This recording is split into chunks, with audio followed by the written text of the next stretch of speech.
Bonjour à toutes et à tous. Comme promis il y a quelques jours, voici une vidéo qui a pour objectif de répondre aux questions que vous vous posez sur le nouveau coronavirus récemment apparu en Chine. Avant toute chose, il est important de préciser que je la tourne le samedi 25 janvier en milieu d'après-midi. Les informations arrivent tellement vite qu'il y a une bonne chance pour qu'une partie de ce que je vais vous raconter soit obsolète d'ici au moment où vous regarderez effectivement la vidéo. Autre information importante pour les personnes qui arriveraient ici sans me connaître, j'ai une formation en virologie fondamentale, mais je ne fais plus de recherche depuis la fin de mon doctorat. Je n'ai donc accès qu'aux informations qui sont rendues publiques et accessibles à tous sur Internet. Ça veut aussi dire que je ne suis ni spécialiste de la médecine, ni spécialiste de l'épidémiologie.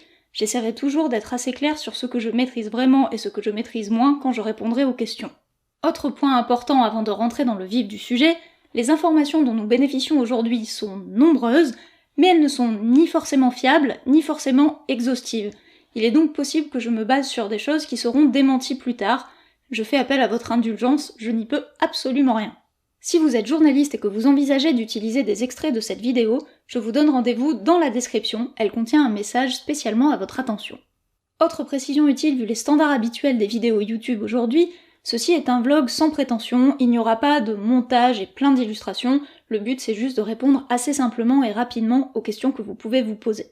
Si vous voulez aller plus loin que les informations qui seront disponibles dans cette vidéo, j'épinglerai un commentaire dans lequel j'essaierai de tenir à jour une liste des liens intéressants pour vous informer sur le sujet de ce nouveau coronavirus. Et maintenant, c'est parti! Oui, vous avez posé tellement de questions que j'ai eu besoin d'une feuille pour les noter avant de tourner la vidéo. Donc, commençons par celle qui a l'air de préoccuper le plus de personnes. Est-ce qu'on va tous mourir? Et les questions liées, pourquoi est-ce qu'on parle tellement de ce virus? Est-ce qu'il y a un vrai danger de pandémie? Alors, c'est vraisemblablement le message le plus important de cette vidéo et c'est pour ça que je l'ai mis au début. Compte tenu des informations actuellement disponibles et de la situation en France où il y a au moment où j'enregistre cette vidéo 3 cas déclarés et pris en charge, il n'y a absolument aucune raison de vous inquiéter.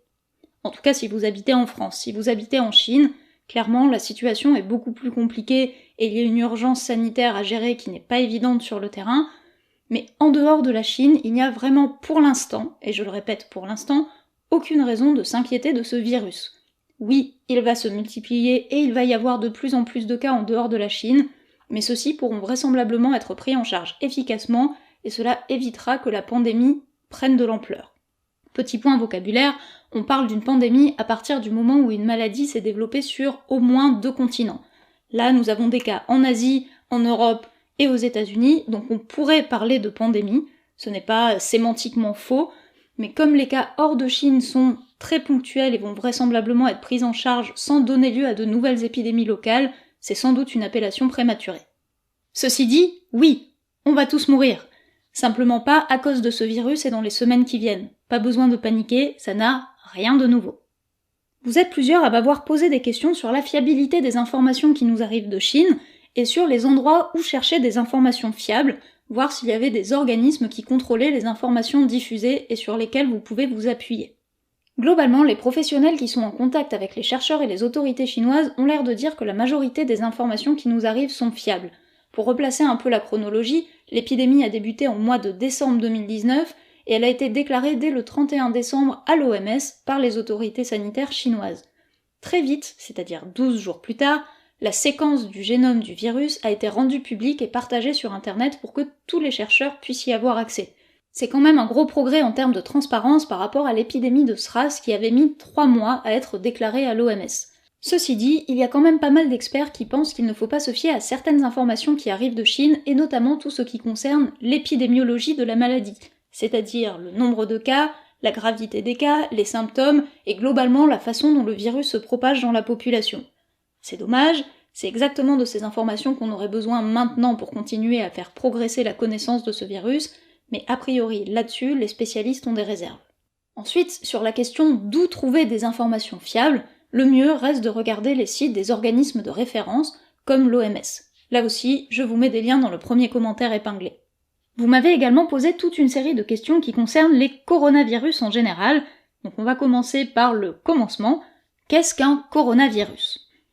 Un coronavirus, comme son nom l'indique, est un virus, c'est-à-dire pas une bactérie, et donc pas quelque chose de sensible aux antibiotiques.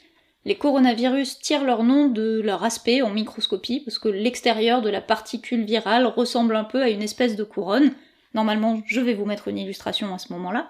Et ce sont des virus qui infectent essentiellement les humains, les mammifères et les oiseaux. Il y en a 4 types différents qui infectent différents types d'espèces. C'est assez classique pour les virus, mais on va pas rentrer dans les détails. Et ce sont des virus qui ont généralement des symptômes de type infection respiratoire. Autre question directement liée, pourquoi est-ce qu'on qualifie ce coronavirus de nouveau et qu'est-ce qui le différencie des précédents ? Jusqu'au mois de décembre 2019, on connaissait 6 souches de coronavirus capables d'infecter les humains. 4 provoquaient des rhumes, pas très graves, désagréables mais pas très graves, mais assez répandus, parce que quand même responsables d'entre 15 et 30% des rhumes. Les 2 autres souches sont beaucoup plus célèbres, la première étant le SRAS, qui est apparu en Chine fin 2002, et la deuxième étant le MERS coronavirus, pour Middle East Respiratory Syndrome, qui est apparu lui en Arabie Saoudite en 2013. Et si on dit que ce virus est nouveau, c'est simplement parce qu'il est différent des précédents. Donc c'est beaucoup plus difficile de différencier 2 virus que de différencier 2 espèces de papillons par exemple, mais c'est quelque chose qu'on peut faire assez efficacement aujourd'hui en séquençant le génome des virus et en le comparant au génome déjà connu. Une autre chose qui vous a intrigué, et c'est assez normal, c'est comment se fait-il que des virus de la même famille apparaissent et disparaissent sous de nouvelles formes ? Ce qu'il faut voir, c'est qu'en fait ces virus n'apparaissent pas et ne disparaissent pas en général, ils apparaissent et ils disparaissent chez l'humain.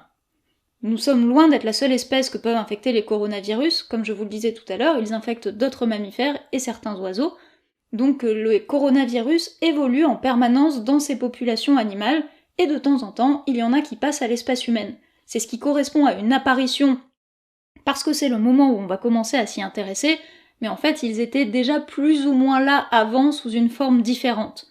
De même, quand ils disparaissent, en général on considère qu'un virus a disparu quand il n'y en a plus chez l'espèce humaine, mais peut-être qu'il reste des virus proches chez les animaux.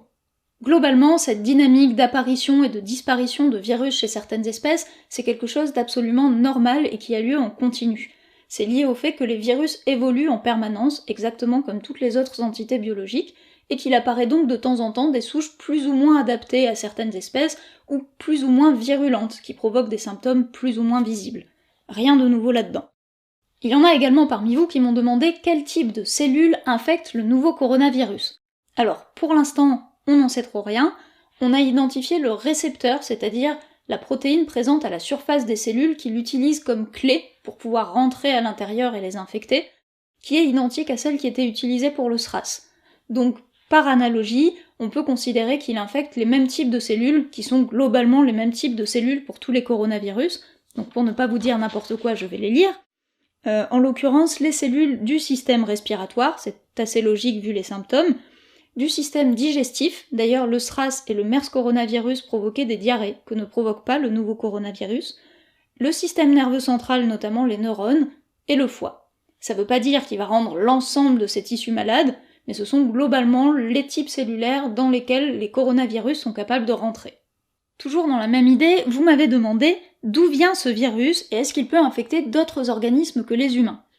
Comme je vous le disais tout à l'heure, les coronavirus, on en trouve chez plusieurs types de mammifères et chez plusieurs types d'oiseaux, et en l'occurrence, le réservoir animal principal des coronavirus qu'on connaît pour l'instant et qui ont causé des grosses infections chez les humains, ce sont les chauves-souris.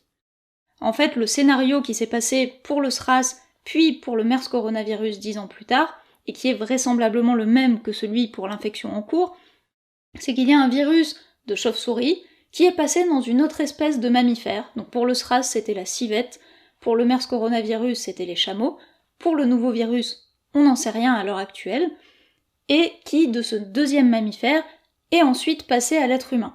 Ça implique un certain nombre d'adaptations, il faut que le virus change pour devenir plus efficace et capable de se reproduire dans sa nouvelle espèce hôte, mais globalement le scénario c'est un peu toujours le même, c'est un virus de chauve-souris qui passe à un autre mammifère, puis qui passe à l'humain. C'est vraisemblablement ce qui s'est passé pour ce dernier virus-là aussi, même si on n'a pas identifié l'hôte intermédiaire. Et il y a eu récemment une publication qui suggérait que l'hôte intermédiaire de ce nouveau coronavirus pourrait être les serpents.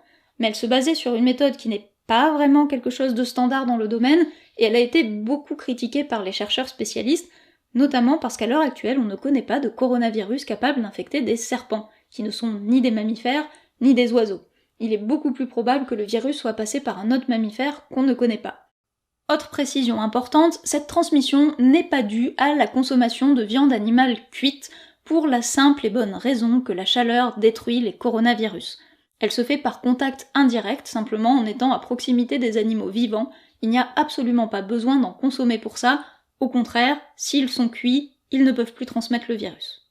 Plusieurs personnes parmi vous m'ont demandé comment répondre aux complotistes qui pensent que ce virus a été créé en laboratoire. Alors, la première réponse, c'est qu'en fait il apparaît des nouveaux virus tout le temps, ils n'ont absolument pas besoin qu'on les crée en laboratoire pour ça. Le deuxième élément de réponse, c'est qu'en fait ce virus est un désastre pour la Chine. Le fait d'avoir mis des villes sous quarantaine, ou même simplement d'avoir une angoisse internationale vis-à-vis du pays qui nuit au commerce et au tourisme, ça a un impact économique hyper dévastateur. Donc il n'y a vraiment aucun intérêt de mettre ce virus-là juste pour pousser les gens à acheter des masques, dont par ailleurs le prix est régulé par les autorités. Passons maintenant à une deuxième série de questions, plutôt liées à la maladie entraînée par ce nouveau coronavirus. La première question qui revient beaucoup, évidemment, c'est quels sont les symptômes de ce nouveau coronavirus ?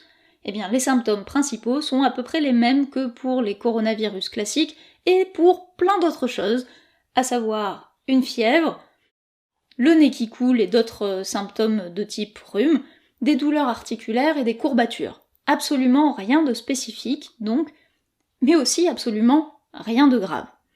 Manifestement, il peut y avoir des complications, puisqu'il y a déjà eu des décès, mais les symptômes de base ne sont ni spécifiques ni alarmants. Il y a aussi quelqu'un qui m'a demandé comment vont les patients qui ne sont pas morts et à quel point les symptômes ont été graves parmi les gens qui ont été hospitalisés. Alors là, il faut avoir conscience qu'il y a un biais, parce que la première chose, c'est que tous les gens qui ont des symptômes qui ne sont pas graves ne vont pas aller se faire suivre par un médecin et ne vont pas être hospitalisés. Donc les patients dont on entend parler sont forcément ceux qui ont les symptômes les plus graves parmi la population infectée. Globalement, les patients qui sont décédés, c'est dû à des complications liées à d'autres conditions médicales, ils n'avaient pas que ce virus-là, ils étaient un peu plus fragilisés du point de vue de leur santé, et ils ont développé des pneumonies assez graves dont ils ont fini par mourir. En gros, c'est les informations qui sont arrivées jusqu'à nous. Et il y a quand même un certain nombre de cas qui ont été graves en hôpital sans conduire au décès des personnes. Encore une fois, il est absolument impossible de dire si c'est fréquent ou pas, parce que la plupart des patients ne se sont pas fait soigner dans le système hospitalier. Autre question récurrente, quel est le temps d'incubation de ce virus, c'est-à-dire le moment qui s'écoule entre la contamination et l'apparition des premiers symptômes. Alors c'est quelque chose qui est difficile à mesurer directement, mais pour l'instant on l'estime à entre 1 à 2 semaines. Ce qui amène à la question suivante, comment est-ce que ce virus se transmet et est-ce que cette transmission est efficace ? Il y a eu pas mal de débats au début de l'épidémie sur l'existence ou non d'une transmission d'homme à homme, puisque comme je vous l'ai expliqué tout à l'heure, ce virus vient à la base d'un réservoir animal qu'on n'a pas encore identifié. Une des hypothèses était que les transmissions pouvaient peut-être se faire exclusivement de l'animal à l'homme et pas entre humains. Ça aurait été idéal parce que ça limite grandement la propagation de l'épidémie, mais vu l'ampleur qu'a pris la propagation du virus, ce n'est clairement pas le cas. Il existe des transmissions d'homme à homme, même si elles n'ont pas forcément été directement observées. Il y a aussi 2 bons indices de ça. Le premier, c'est l'apparition de cas dans le même cercle familial, où une personne est vraisemblablement arrivée en portant le virus et a contaminé son entourage, mais aussi l'apparition de symptômes chez le personnel médical, où en général, un patient arrive et contamine l'ensemble de l'équipe médicale qui s'occupe de lui. Ça, ce sont des signes très forts de transmission interhumaine pour les spécialistes. Par contre, il est pour l'instant extrêmement difficile d'estimer l'efficacité de cette transmission interhumaine. Vous avez peut-être vu passer un indicateur dont on parle beaucoup dans les médias en ce moment, qui est le fameux R0. Pour les spécialistes, le R0, c'est le nombre de personnes que va contaminer un porteur du virus, si on se place dans un cas où toute la population est exposée et toute la population est sensible. C'est donc important d'avoir en tête que c'est un indicateur théorique qu'il est tout à fait possible de faire varier, par exemple en plaçant les gens en quarantaine. Le problème, c'est qu'en fait cet indicateur est extrêmement difficile à évaluer au début d'une épidémie où il nous manque beaucoup d'informations sur le nombre de personnes effectivement touchées, sur qui a été en contact avec qui, etc. Donc pour l'instant, les R0 que l'on connaît, ce ne sont pas des mesures, ce sont des estimations à partir de modèles basés sur différentes hypothèses de propagation de la maladie. Les chiffres ne sont pas tous identiques, mais en gros, les chercheurs estiment que le R0 de ce nouveau coronavirus est entre 2 et 3 contaminations par personne porteuse du virus. C'est une mauvaise nouvelle parce que si ce R0 est supérieur à 1, l'épidémie continue à se propager de proche en proche, mais ce n'est pas un R0 très alarmant. Si je prends quelques chiffres pour d'autres virus pour vous donner un ordre d'idée, Ebola a aussi un R0 autour de 2, comme le SRAS qui était vers 3, mais la grippe saisonnière est à peu près dans ces ordres de grandeur-là, puisque c'est entre 1 et 2, et il y a des maladies dont le R0 est beaucoup plus élevé. Pour la polio, il est autour de 6, et pour la rougeole, il est autour de 15. Donc un R0 entre 2 et 3, clairement, ce n'est pas une bonne nouvelle, mais ce n'est pas non plus une raison de paniquer. Et je vous disais qu'on n'a pas des informations très fiables en termes d'épidémiologie, de fait, l'efficacité de la transmission d'homme à homme, c'est une des choses qu'on a le plus de mal à évaluer pour le moment, et c'est également une des choses qui est susceptible de changer, parce que plus le virus va passer du temps à infecter des humains et à se multiplier dans des humains, plus il y a de risques pour qu'un virus efficace apparaisse. C'est notamment une des raisons pour lesquelles les spécialistes s'inquiétaient des grands mouvements de population dus au Nouvel An chinois, c'est que confiner plein de gens dans un même espace favorise la propagation du virus, et plus le virus se propage, plus il a de chances de devenir virulent. Ça ne veut pas dire que ça va forcément arriver, c'est simplement que statistiquement, plus le virus mute, plus il y a de risques que certaines de ces mutations le rendent plus dangereux. On aura l'occasion d'en reparler tout à l'heure. Au-delà de ces questions sur l'efficacité de la transmission, les modes de transmission du virus sont extrêmement classiques pour des virus respiratoires, c'est-à-dire que, en gros, ils passent par les gouttelettes de salive qu'on émet quand on tousse ou quand on éternue. Ce qui veut dire que, comme pour tous les virus respiratoires, il est assez facile de diminuer les risques de contamination quand on est malade. La première chose à faire, c'est de beaucoup se laver les mains, pour éviter de mettre du virus partout en touchant des objets. La deuxième chose à faire, c'est de tousser ou d'éternuer dans son coude. Donc dans son coude et non pas dans sa main, parce que vous n'allez pas serrer le coude des gens alors que vous allez leur serrer la main, donc quitte à mettre des microbes quelque part, autant les mettre à un endroit que d'autres gens ne vont pas trop toucher. Et la troisième chose, c'est évidemment de faire attention aux surfaces que vous risquez de contaminer. Si vous éternuez sur une table, ça peut valoir le coup de la laver après s'il y a d'autres personnes qui vont s'y asseoir pour éviter qu'ils attrapent le microbe. Dans le même genre, évitez d'utiliser des mouchoirs que vous réutilisez, privilégiez les mouchoirs en tissu, comme ça le microbe va à la poubelle au lieu de traîner sur une table ou dans votre poche. On m'a posé des questions sur l'efficacité des masques de protection, qu'on voit beaucoup apparaître en ce moment, sur la limitation de la transmission de ce nouveau coronavirus. Donc oui, ces masques sont efficaces si la personne qui les porte est la personne contaminée, parce que du coup elle va respirer à l'intérieur du masque et les virus ne vont pas pouvoir sortir. En revanche, si vous n'êtes pas porteur, le côté protecteur du masque n'a pas encore été démontré, essentiellement parce que pour le coup, vous allez toucher des choses avec vos mains, puis vous grattez les yeux ou vous rongez les ongles, et vous contaminez même si vous portez un masque. Donc les masques sont efficaces pour éviter aux personnes contaminées de répandre des virus, mais il n'a pas été montré qu'ils sont efficaces pour éviter d'attraper l'infection. Une personne m'a demandé si on pouvait envisager de neutraliser les coronavirus dans leur réservoir, donc les chauves-souris, ou dans leur vecteur, le mammifère pour l'instant inconnu dans le cas du nouveau coronavirus. La réponse est on pourrait en théorie, mais ce serait long, fastidieux, et ça demanderait de faire un travail énorme en parallèle du travail qu'on doit déjà faire pour contenir l'épidémie chez l'homme. Donc clairement, je pense pas que ce soit une stratégie pertinente à court terme. À moyen terme, on peut mettre en place une surveillance, et d'ailleurs c'est déjà fait dans certains endroits, mais ça demande énormément de moyens.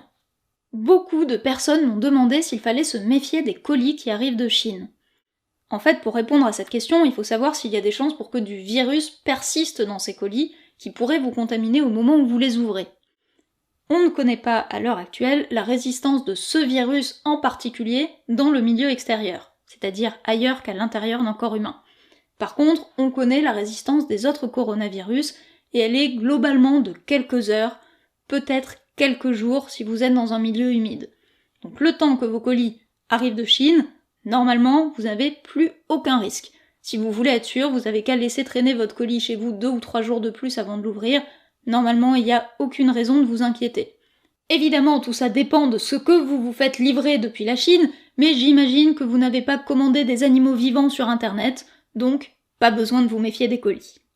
Une autre question que j'ai beaucoup vu passer ces derniers jours, c'est est-ce que des personnes qui n'ont pas de symptômes peuvent transmettre la maladie ? C'est une question hyper importante, parce que si seules les personnes qui ont des symptômes peuvent transmettre la maladie, il suffit de les mettre en quarantaine dès qu'elles commencent à avoir des symptômes pour arrêter l'épidémie. C'est d'ailleurs comme ça qu'a été contenue l'épidémie de SRAS, parce que dans le cas du SRAS et des autres coronavirus connus, les gens qui n'ont pas de symptômes ne sont pas contagieux. Dans le cas du nouveau coronavirus, fondamentalement, on n'en sait rien pour l'instant. Ce n'est pas quelque chose qu'on a pu tester. Si on se base par analogie sur les autres coronavirus, a priori, il n'y a pas de risque et seules les personnes qui ont des symptômes peuvent transmettre la maladie. Ceci dit, il y a des informations qui sont sorties très récemment sur le cas d'une famille dont tous les membres ont été testés pour le coronavirus, et certains d'entre eux ne présentaient pas de symptômes et étaient pourtant porteurs. Donc a priori, il pourrait y avoir des personnes qui sont contaminées par le virus et qui ne présentent pas de symptômes. Pour l'instant, on ne sait pas quelle est la fréquence de cette situation, ni si ces personnes peuvent transmettre le virus ou pas. Autrement dit, il y a des porteurs sains, mais on ne sait pas s'ils sont contaminants. Passons maintenant à une troisième catégorie de questions sur les particularités de ce nouveau virus. Plusieurs d'entre vous m'ont demandé qu'est-ce qui rend ce virus particulièrement pathogène et est-ce qu'il est différent des autres ? Alors en fait, la première question c'est est-ce que ce virus est particulièrement pathogène ? Et la réponse est a priori non, mais on ne peut pas en être formellement sûr. En gros, il y a deux paramètres que les spécialistes regardent pour estimer la dangerosité d'un virus. Le premier, c'est sa capacité à se transmettre, parce que plus un virus va se transmettre efficacement, plus il va infecter un grand nombre de personnes. Et ça, on en a déjà parlé tout à l'heure. A priori, pour le nouveau coronavirus, ça se transmet suffisamment bien pour qu'il y ait une épidémie, mais pas de façon complètement alarmante comme la rougeole, par exemple. Le deuxième paramètre pour la dangerosité du virus, c'est la gravité des symptômes et notamment le risque de décès. Dans le cas de ce nouveau coronavirus, on ne peut pas estimer exactement la proportion de malades qui décèdent, simplement parce qu'on ne connaît pas le vrai nombre de malades. En gros, à l'heure où j'enregistre cette vidéo, il y a un peu plus de 1300 personnes malades dans le monde et une quarantaine de décès. Ça fait un pourcentage déjà relativement faible, 2 à 3%. Mais si en plus de ça, on prend en compte les estimations des spécialistes qui considèrent qu'en fait le nombre de cas est complètement sous-estimé et qu'il y en aurait à peu près 10 fois plus que ce qui a été déclaré et observé par les autorités sanitaires, ça fait mécaniquement diminuer la proportion de mortalité de ce virus, ce qui serait plutôt bon signe.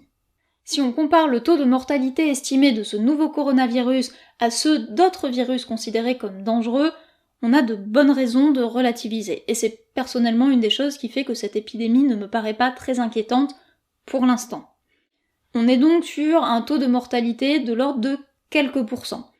Difficile à estimer, mais 2 à 3% si les cas sont bien comptabilisés, sans doute moins s'il y a plein de malades avec des symptômes peu graves qui ne sont pas comptabilisés pour l'instant. Dans le cas du VIH, par exemple, les patients non traités mettent des années à développer les symptômes, mais le taux de mortalité au final est d'à peu près 100%. Dans le cas d'Ebola, ça dépend des souches de virus considérées, mais certaines d'entre elles sont capables de tuer 90% des patients infectés. Si on compare au SRAS, qui avait été considéré comme une épidémie très grave, le SRAS entraîne la mortalité d'environ 10 à 15% des patients.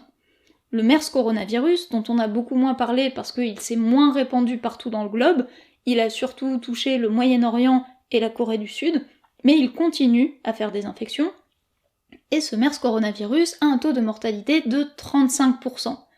Dans tous les cas, on est bien au-delà du taux de mortalité du nouveau coronavirus nouvellement identifié.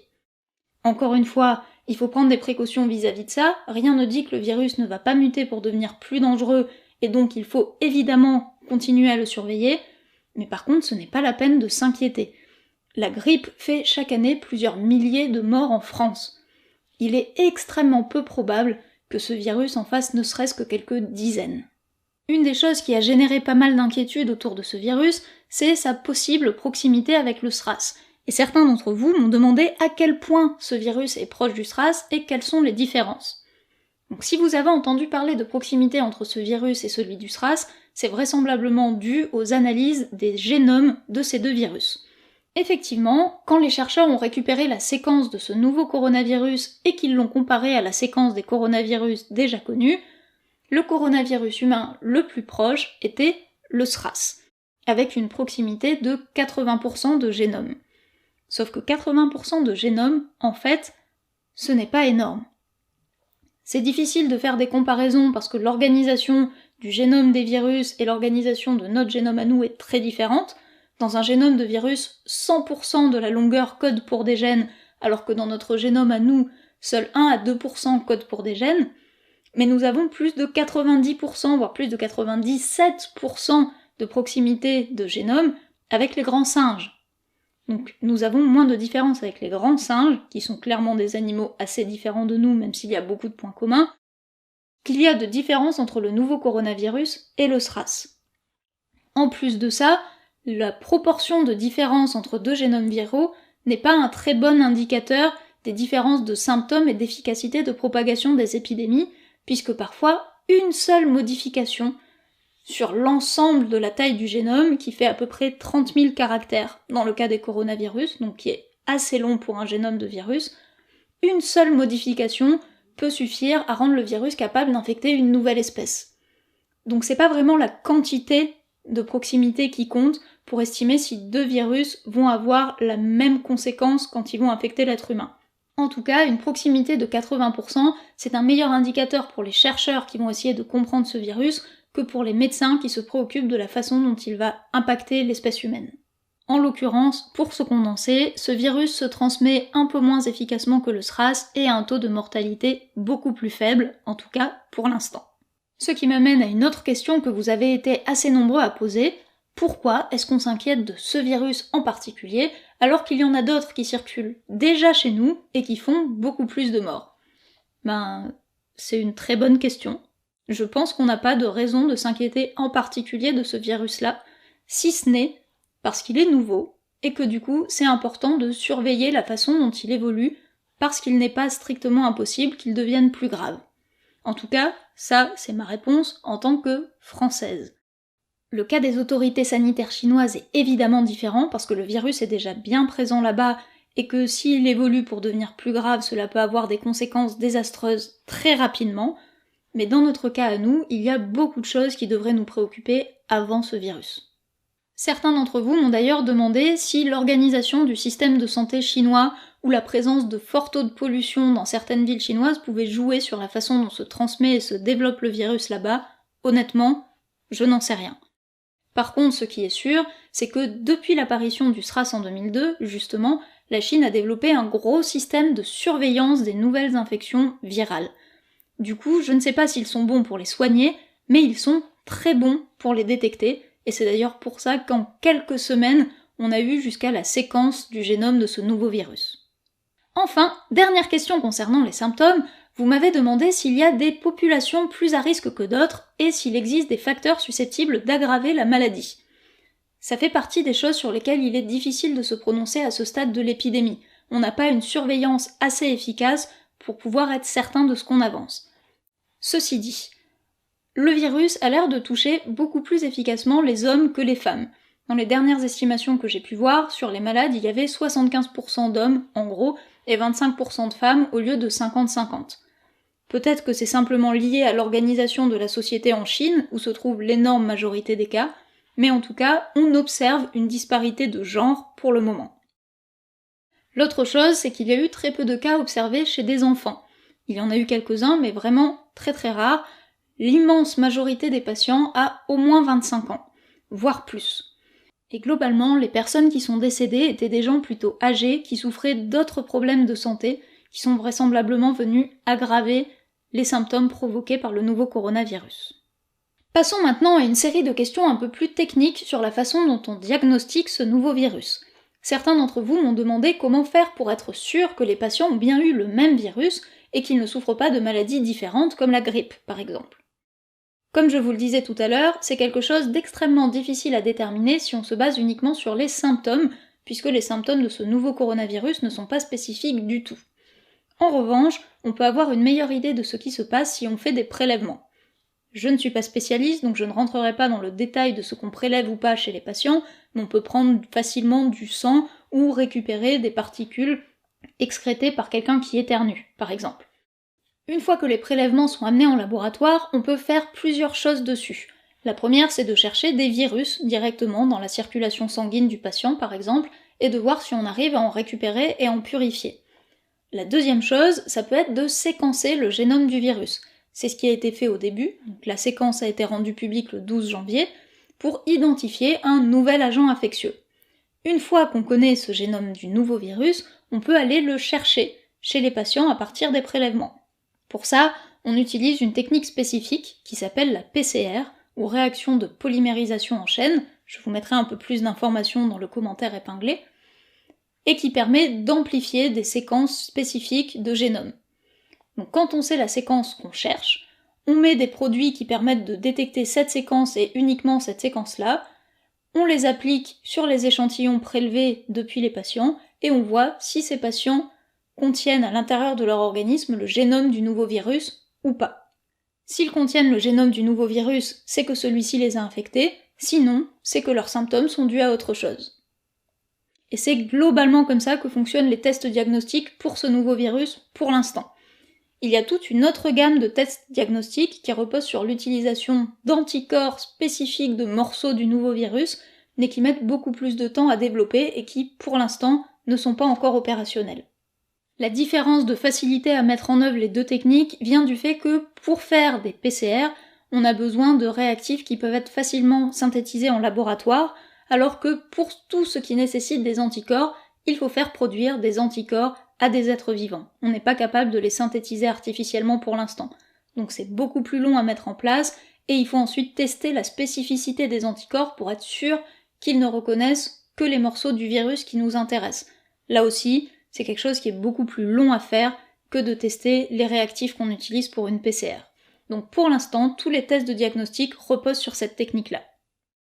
Si vous voulez en savoir plus, et que vous êtes anglophone, je vous mettrai dans le commentaire épinglé un lien vers la page de l'OMS qui décrit le test de référence à utiliser pour le nouveau coronavirus. L'autre point qui revient régulièrement dans vos questions, et c'est tout à fait normal, c'est qu'est-ce qu'on peut faire pour lutter contre cette maladie en termes de vaccins et de traitements. Donc, commençons par les traitements. À l'heure actuelle, il n'y a aucun traitement efficace pour lutter contre les coronavirus. Que ce soit le SRAS, le MERS, le nouveau coronavirus ou les coronavirus qui causent simplement des rhumes. C'est le cas pour beaucoup de virus d'ailleurs, c'est assez difficile de développer des molécules antivirales efficaces. Donc ce qu'on fait quand il y a des patients qui arrivent avec des symptômes dus à ces virus, c'est qu'on ne traite pas les virus, mais on traite les symptômes. On ne peut pas faire éliminer le virus de l'organisme plus efficacement, mais par contre on peut facilement faire baisser la fièvre, par exemple, ou mettre sous respiration artificielle si jamais la personne a vraiment des grosses difficultés pour respirer. Donc on n'a pas de traitement spécifique, mais on a des traitements symptomatiques. Quelqu'un qui s'y connaît un peu m'a demandé si ce virus était immunisant, parce que la personne avait en tête de mettre en place des traitements basés sur l'utilisation d'anticorps.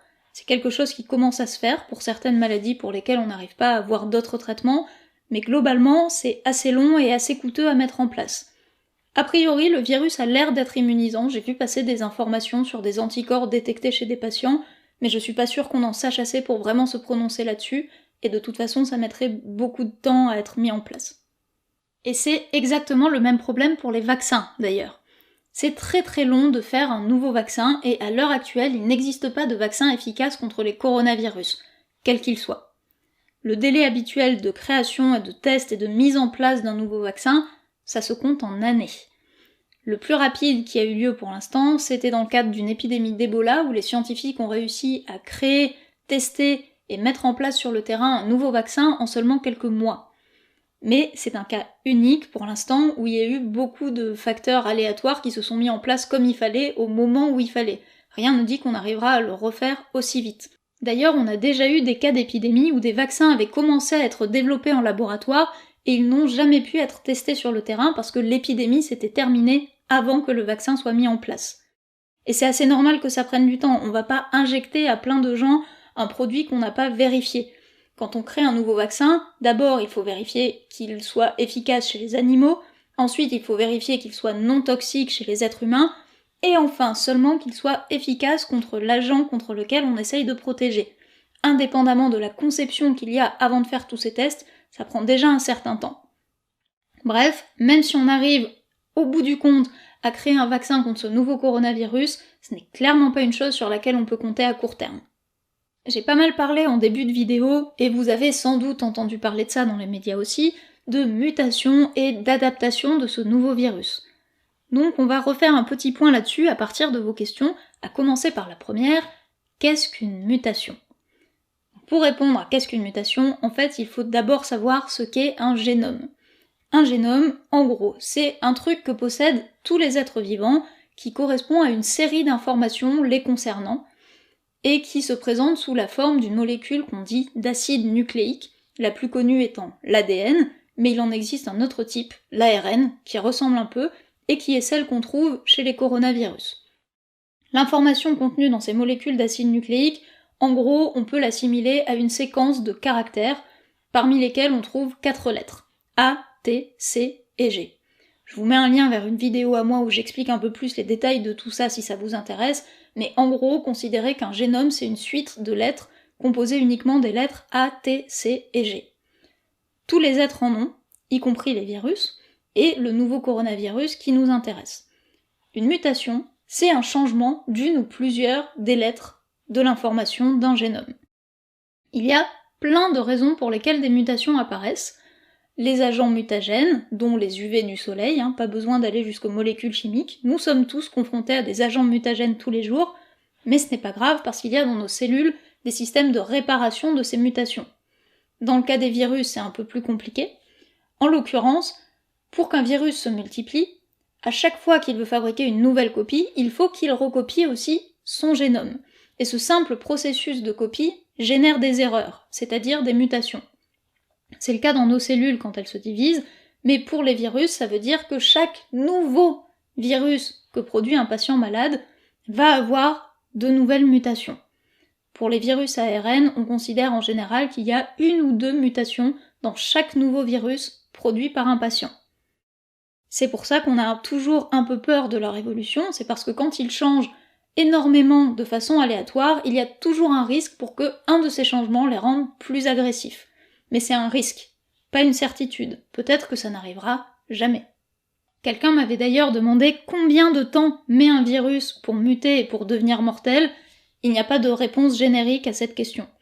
Il y a des virus qui vont être mortels dès le moment où ils vont infecter l'espèce humaine, et il y a des virus avec lesquels nous allons cohabiter pendant des millénaires, voire beaucoup plus que ça, sans qu'ils ne deviennent jamais mortels pour nous. Par exemple, vous qui regardez cette vidéo et moi sommes infectés par plusieurs virus d'herpès, et à part éventuellement des boutons de fièvre de temps en temps, ça nous empêche pas de vivre tranquillement notre vie. Ceci dit, les mutations, ça fait clairement partie des choses que les scientifiques surveillent de près quand il y a un nouveau virus qui apparaît. Quelqu'un d'entre vous m'a d'ailleurs demandé comment est-ce qu'on peut évaluer les capacités mutagènes d'un nouveau virus, et combien de temps faut-il pour cela ? En fait, la seule façon d'évaluer les nouvelles mutations chez un virus, c'est d'aller récupérer de nouveaux génomes de virus chez différents patients et de les séquencer. Et c'est ce que font les scientifiques. Quand je vous ai dit que le génome du nouveau coronavirus avait été rendu public le 12 janvier, en fait, j'ai simplifié. Il y a plusieurs génomes de plusieurs souches de ce nouveau coronavirus qui avaient été prélevés sur des patients différents qui ont été rendus publics. Et de nouvelles séquences de nouveaux génomes de ce nouveau virus apparaissent régulièrement et sont partagées par les chercheurs. Ça leur permet d'ailleurs de récupérer pas mal d'informations importantes. La première, c'est que ce nouveau virus est passé à l'homme il y a très peu de temps. Il a été détecté en décembre et il est vraisemblablement passé à l'homme en décembre. La deuxième information, c'est que ça permet de surveiller l'apparition d'éventuelles versions plus dangereuses de ce nouveau virus. Pour l'instant, personne n'en a parlé. S'il y en a, l'information n'est pas arrivée jusque dans les médias publics, ni même dans les publications de chercheurs. Mais c'est un truc sur lequel les gens gardent l'œil de façon très vigilante. Du coup, même si quelqu'un me l'avait demandé, je ne me hasarderai pas à faire des pronostics d'évolution. En tout cas, les mutations qui apparaissent dans les nouveaux virus sont aléatoires, donc il est à peu près impossible de faire des pronostics pour dire ce qui va se passer et si ce virus va devenir plus virulent, et par virulent je veux dire capable de se transmettre plus efficacement, ou plus mortel, on n'en sait rien à l'heure actuelle, et on surveille. Mais tant que ce virus n'est pas devenu hyper efficace pour se transmettre ou hyper dangereux, ce n'est pas la peine de commencer à paniquer en avance. Les autorités sanitaires surveillent, et on aura des informations si jamais il faut prendre des précautions spécifiques. Ce qui m'amène à la dernière série des questions que vous m'avez posées, toutes celles qui concernent les mesures prises par les autorités sanitaires. Là, on sort très clairement de mon domaine de compétence, donc je vais donner un avis personnel éclairé, mais ne le considérez pas forcément comme un avis de spécialiste. Première question qui m'a été posée, est-ce que les mesures prises par les autorités sanitaires chinoises sont adaptées ? Pour rappel, à l'heure actuelle, les mesures prises par les autorités sanitaires chinoises, c'est le confinement de plusieurs dizaines de millions de personnes en mettant des villes sous quarantaine. Je ne sais pas si c'était la bonne solution. D'après les experts, c'est quand même un positionnement un peu extrême et très très anxiogène pour les populations locales. D'ailleurs, si vous regardez cette vidéo et que vous êtes en Chine, vous avez vraiment tout mon soutien, parce que je dis depuis tout à l'heure qu'en France on n'a pas de raison de s'inquiéter, mais en Chine la situation est quand même vraiment compliquée. Ce qui est sûr, c'est que si les autorités chinoises n'avaient pas mis en place de quarantaine, cela leur aurait aussi été reproché. Donc je ne sais pas si c'était la solution, mais en tout cas il fallait faire quelque chose. J'ajoute une petite réflexion qui m'est venue en faisant le montage. Les mesures de quarantaine actuellement mises en place en Chine ont clairement pour objectif d'éviter que le virus ne sorte encore plus du pays. Mais elles ne disent absolument rien de ce qui est fait pour éviter que le virus ne se propage dans la population locale. Et si cet aspect n'est pas géré, c'est clairement un problème. On m'a aussi demandé mon avis sur les mesures prises par l'État français, à savoir pas grand-chose pour l'instant. Il y a notamment des gens qui sont intrigués par le fait que l'État français n'ait pas mis de contrôle thermique en place dans les aéroports. Alors pour le coup, il faut savoir que les contrôles thermiques, c'est quand même pas le dispositif le plus fiable du monde. Déjà parce qu'il y a plein de raisons d'avoir de la fièvre qui n'ont rien à voir avec ce nouveau coronavirus, donc on détecterait beaucoup de cas qui sont ce qu'on appelle des faux positifs. On pense qu'ils sont malades de ce virus, mais en fait non. Et d'autre part, parce qu'il est très facile de faire baisser sa fièvre avant le contrôle. Il y a donc des patients potentiellement atteints de ce virus qui ne seraient pas détectés par les contrôles thermiques aux aéroports. Que ce soit parce qu'ils ont pris un médicament ou simplement parce qu'ils sont en phase d'incubation, donc n'ont pas encore de symptômes. Autrement dit, ce test aurait aussi beaucoup de faux négatifs.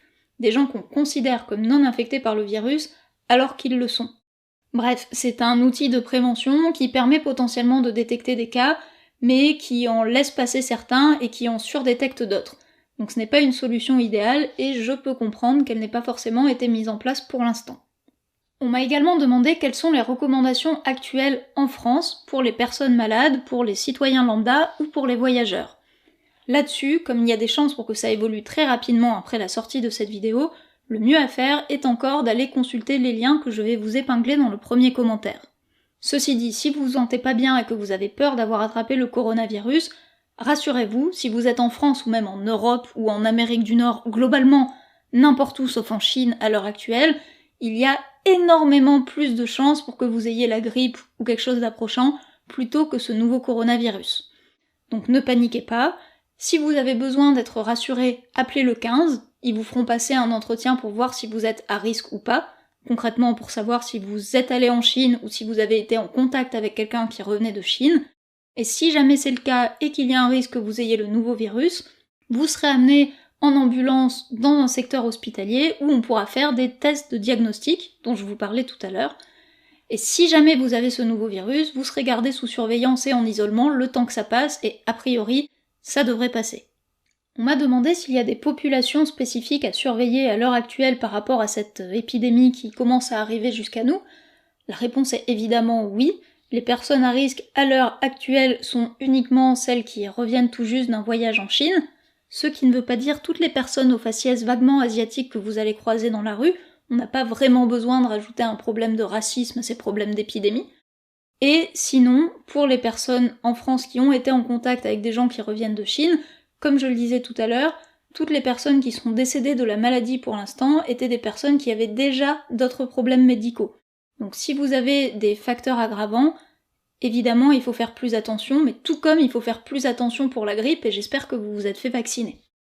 Enfin, on me demande si la quarantaine est une mesure efficace pour éviter la propagation de l'épidémie. En fait, ça dépend d'un facteur très simple qui est est-ce que les personnes qui n'ont pas de symptômes sont contagieuses. On en parlait tout à l'heure, a priori pour les coronavirus ce n'est pas le cas, ce qui veut dire que mettre en confinement toutes les personnes qui ont des symptômes devrait suffire à enrayer l'épidémie, comme ça a été le cas pour le SRAS, mais on n'a pas de certitude formelle pour ce nouveau coronavirus pour l'instant. Et pour finir en faisant un deuxième petit point racisme, on m'a demandé pourquoi tous les gros virus qui font peur viennent de Chine. Je ne vais pas répondre à cette question pour une raison très simple, qui est que tous les gros virus qui font peur ne viennent pas de Chine. Oui, le SRAS venait de Chine, et oui, ce nouveau coronavirus vient de Chine. Mais entre-temps, il y a eu le MERS coronavirus qui venait d'Arabie Saoudite, Ebola qui est plutôt en Afrique, le VIH qui s'est disséminé dans l'entièreté du monde et qui vient aussi d'Afrique, et Zika qui a eu plusieurs poussées épidémiques à différents endroits du globe, mais pas en Chine. Sans compter que ça c'est uniquement pour les maladies virales. Si on s'intéresse aux maladies bactériennes par exemple, les bactéries multirésistantes aux antibiotiques, on les trouve plutôt en Europe ou aux États-Unis à l'heure actuelle. Et si on parle des maladies à prions, la maladie de Creutzfeldt-Jakob est apparue en Angleterre. Bref, les gros méchants virus ne viennent pas tous de Chine, donc inutile de chercher des raisons qui pourraient expliquer ça. Ceci dit, si on veut un peu creuser le sujet, la plupart des nouveaux virus qui apparaissent chez l'homme sont ce qu'on appelle des zoonoses, c'est-à-dire des virus d'animaux qui ont ensuite été transmis à l'espèce humaine. De fait, il y a donc plus de risques que ces transmissions aient lieu dans des endroits où les humains sont en contact direct avec des animaux. En France métropolitaine, par exemple, à part un virus transmis par un chat ou un chien, il y a assez peu de chances pour qu'on observe des zoonoses. Même les animaux d'élevage sont relativement à l'écart aujourd'hui. Forcément, les zoonoses apparaissent dans des pays où il y a plus de contact avec les animaux, mais c'est loin d'être une spécificité chinoise. Et pour finir, même si ça n'a rien à voir avec le nouveau coronavirus, je voulais revenir sur un point qui a été abordé par plusieurs d'entre vous. On m'a demandé des informations sur l'appellation H quelque chose, N quelque chose, et sur pourquoi il n'y en avait pas pour ce nouveau coronavirus. Je pense que les personnes qui m'ont posé cette question avaient en tête les appellations de type H1N1, qui sont des appellations qu'on utilise pour la grippe, parce qu'en fait, H et N désignent deux protéines produites par le virus de la grippe, l'hémagglutinine et la neuraminidase, qui existent sous plusieurs exemplaires, qui sont désignés par des chiffres. Donc quand dans un virus il y a l'exemplaire 1 de l'hémagglutinine et l'exemplaire 1 de la neuraminidase, on dit que c'est une souche de grippe H1N1. C'est donc une appellation spécifique au virus de la grippe, et c'est normal que vous n'en ayez pas entendu parler par rapport à ce nouveau coronavirus. Voilà, c'est la fin de cette vidéo. Elle est un peu longue, mais j'espère que vous y aurez trouvé les réponses à toutes vos questions. Si ce n'est pas le cas, n'hésitez pas à poser celles qu'il vous reste en commentaire. Je ne promets pas d'avoir le temps de répondre à tout le monde, mais il y a des chances pour que d'autres personnes capables de le faire passent dans le coin. De mon côté, j'essaierai en tout cas de tenir à jour le commentaire épinglé avec les nouvelles informations qui ne manqueront pas d'arriver concernant ce nouveau coronavirus. Merci d'avoir regardé cette vidéo, et bonne fin de journée!